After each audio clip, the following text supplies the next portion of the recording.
naging tamado. Mamaya-maya ako na inglesero o paano. Tapos na ang usapan, kaya ituloy na ang tagay at tagay tayo.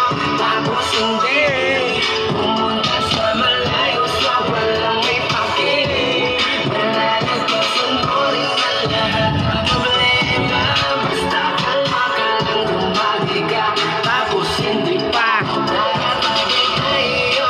Tapos hindi pumunta sa malayo sa walang may pakinig. Malalagpasan mo rin ang lahat ng problema. Basta kalma ka lang, tumagi ka. Tapos hindi pa